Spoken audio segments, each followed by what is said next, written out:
video kept playing. Alan Crow leaned closer to the camera. Not angry, not desperate. Calm. If you're watching this, he said, it means I've been arrested. He smiled. And that means the city is pretending to be shocked. Rachel Kim paused the footage. Her hands were shaking because behind Crow, reflected faintly in the dark screen, were faces, men and women, standing, watching, silent. She pressed play again. Crow continued.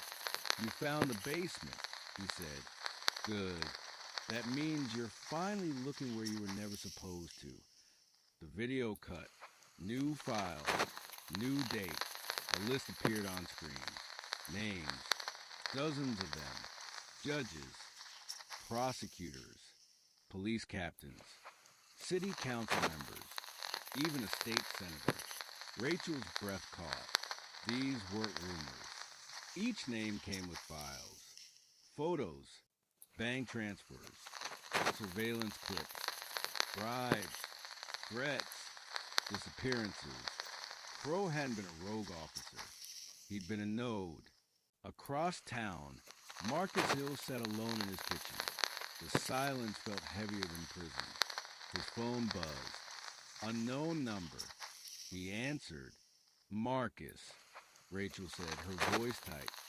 You need to come down here. Why? He asked. There was a pause. Because Crow wasn't protecting himself, she said. He was protecting them. By morning, the city was leaking secrets. A judge resigned for health reasons. A deputy chief vanished from public view.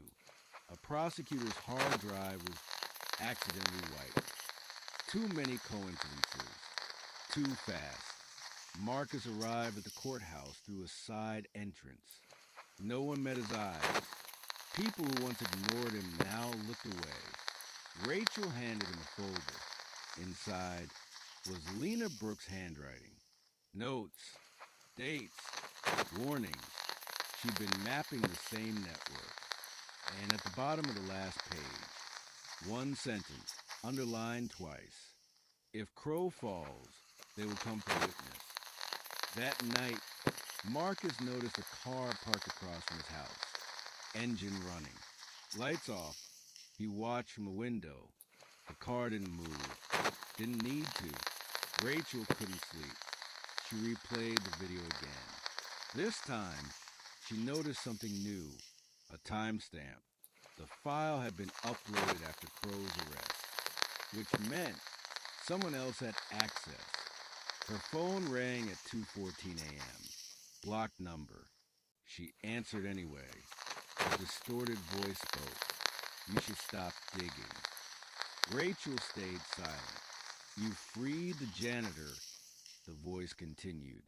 That was a mistake. Click. The next morning, the news broke quietly. A witness in an unrelated corruption case had died in a house fire overnight. Accidental, they said. Rachel knew better.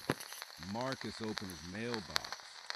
Inside was a single envelope. No stamp. No return address. Just a key taped to a note.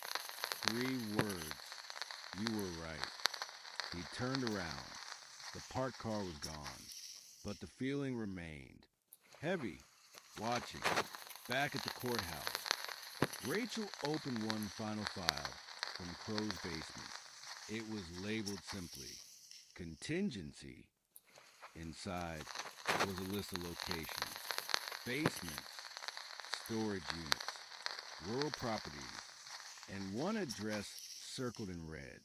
Marcus Hill's house. Rachel whispered to herself, oh no.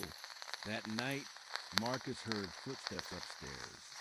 Slow, careful, his heart raced because he lived alone, and the key in his pocket was starting to make sense.